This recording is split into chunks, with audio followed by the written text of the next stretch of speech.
ये खुशी आखिर है क्या चीज? सदियों से हम इसी सवाल का जवाब ढूंढ रहे हैं। अक्सर हमें लगता है कि बस हमारी वो एक सबसे बड़ी ख्वाहिश पूरी हो जाए तो खुशी खुद ब खुद हमारी झोली में आ जाएगी। लेकिन क्या वाकई ऐसा होता है? आइए आज एक कहानी के जरिए ये समझने की कोशिश करते हैं कि कभी-कभी सब कुछ हासिल करके भी इंसान को अंदर से खालीपन का एहसास क्यों होता है। और यही वो सवाल है जो इस पूरी कहानी की बुनियाद है। जरा सोचिए, एक ऐसा इंसान जिसके पास बज़ाहिर सब कुछ हो, वो अंदर से इतना अधूरा क्यों महसूस करे? ये कैसी कश्मकश है? चले आज इस गुत्थी को सुलझाते हैं। तो कहानी का आगाज होता है एक छोटे से गांव से, और हमारे मरकजी किरदार हैं तीन भाई, रोशन, सैमी और दामी। तीनों बहुत मेहनती थे, नेक दिल थे, लेकिन उनकी जिंदगी में जैसे कुछ मिसिंग था, कुछ अधूरा था। वो एक बहुत ही सादा सी झोपड़ी में रहते थे। गांव का हर शख्स उनकी ईमानदारी की कसम खाता था। दिन भर की सख्त मेहनत के बाद उनके पास जरूरत की हर चीज मौजूद थी, लेकिन जब रात होती थी तो तीनों के दिल में एक अजीब सी बेचैनी उठती थी, एक ऐसी खलश जैसे जिंदगी की सबसे अहम चीज कहीं खो गई हो। इन तीनों भाइयों को लगता था, बल्कि इनका पक्का यकीन था कि उनके दिल का ये खालीपन सिर्फ कुछ खास चीजें हासिल करके ही भरा जा सकता है, और इन्हें यह भी लगता था कि उनके पास खुशी हासिल करने का एक बेहतरीन मंसूबा है। हर भाई ने खुशी को अपने अपने तरीके से डिफाइन किया हुआ था। सबसे बड़ा रोशन, उसका ख्वाब था एक शानदार हवेली। सैमी चाहता था कि उसके पास एक बहुत बड़ा खेत हो ताकि उन्हें कभी किसी चीज की कमी ना हो। और सबसे छोटा दामी, वो बस एक मोहब्बत करने वाली बीवी चाहता था जो उसकी जिंदगी में रंग भर दे। तो होता यूं है कि एक दिन उन्हें रास्ते में एक बूढ़ा शख्स मिलता है जो बहुत थका हुआ लग रहा था। तीनों भाई फौरन उसकी मदद करते हैं और उसका सामान उसके घर तक पहुंचाते हैं। इस नेकी के बदले में वो बुजुर्ग उन्हें एक अमीर ताजर का पता बताते हैं जिसे ईमानदार लोगों की तलाश थी। बस ये उनके ख्वाबों की तरफ पहला कदम था। और फिर उनकी जिंदगी का वो बाब शुरू हुआ जिसका उन्हें कब से इंतजार था। उन्होंने बहुत मेहनत की और एक एक करके अपने सारे ख्वाब पूरे कर लिए।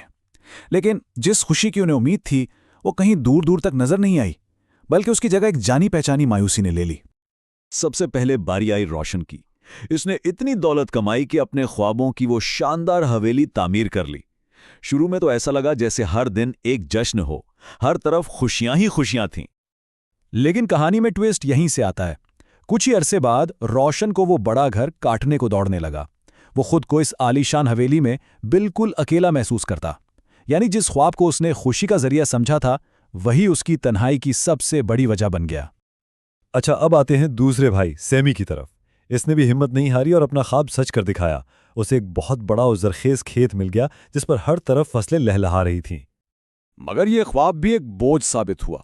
खेत की जिम्मेदारियां सैमी पर इतनी हावी हो गईं कि उसकी रातों की नींदें ही उड़ गईं। कभी फसलों की फिक्र, कभी मौसम का डर। वो ख्वाब जिसके लिए उसने इतनी मेहनत की थी अब एक ना खत्म होने वाली परेशानी बन चुका था। और आखिर में बारी आई सबसे छोटे भाई दामी की। उसकी शादी भी ताजिर की खूबसूरत बेटी से हो गई। उसे वो जीवन साथी मिल गई जिसकी उसने हमेशा से तमन्ना की थी। लेकिन यहां भी शुरू की खुशियां बस कुछ दिन की मेहमान साबित हुईं। वक्त के साथ साथ बीवी की रोजमर्रा की छोटी छोटी शिकायतें उसे चुभने लगीं। रिश्ते की वो पहली सी गर्मजोशी और मोहब्बत कहीं खो गई और वही पुराना खालीपन उसकी जिंदगी में लौट आया। अब सोचें, सब कुछ पाकर भी तीनों भाई पहले से ज्यादा नाखुश और परेशान थे। आखिरकार थक हार कर उन्होंने उसी बूढ़े आदमी को ढूंढने का फैसला किया जिसने उन्हें यह रास्ता दिखाया था। उन्हें उम्मीद थी कि शायद वही इस मसले का कोई हल बता सकता है। और जब वो उस बुजुर्ग से मिले तो उसने मुस्कुराकर बस एक बात कही, एक ऐसी बात जिसने सब कुछ बदल कर रख दिया। उसने कहा, असल खुशी कुछ नया हासिल करने में नहीं, बल्कि जो कुछ पहले से मौजूद है उसकी कदर करने में है। तो ये है असल खेल, शुक्रगुजारी। ये सिर्फ एक लफ्ज नहीं है, बल्कि दुनिया को देखने का एक बिल्कुल नया तरीका है। अपनी तवज्जो क्या नहीं है से हटाकर क्या है पर लाना। यही वो चाबी थी जो इन भाइयों के पास नहीं थी। इस एक जुमले ने भाइयों की सोच का जाविया ही बदल दिया। और सबसे हैरत की बात यह थी कि उनके बाहर के हालात में जरा भी तब्दीली नहीं आई, लेकिन उनकी अंदरूनी दुनिया वो पूरी तरह बदल चुकी थी। इस टेबल को देखें तो बात बिल्कुल वाज़ेह हो जाती है। रोशन के लिए जो हवेली एक तन्हा कैद खाना बन गई थी, अब वही एक प्यारा आरामदेह घर लगने लगी। सैमी के लिए जो खेत हर वक्त की परेशानी का सबब था, अब उसकी फसल एक नेमत बन गई। और दामी को उसे अपनी बीवी की शिकायतों में भी मोहब्बत और फिक्र नजर आने लगी। उन्होंने सिर्फ अपना देखने का अंदाज बदला था। आखिरकार उन्हें ये समझ आ गया कि खुशी चीज़ों को इकट्ठा करने का नाम नहीं है, बल्कि हर लम्हे को, हर नेमत को शुक्रगुजारी के साथ जीने का नाम है। उन्हें एहसास हुआ कि वो तो पहले दिन से ही खुश थे, बस उन्हें उसका एहसास नहीं था। तो ये कहानी हम सबके लिए एक सवाल छोड़ जाती है ना? हमारी अपनी जिंदगियों में ऐसी कौन कौन सी नेमतें, रिश्ते और मौके हैं जिन्हें हम शायद वो ग्रांटेड ले रहे हैं?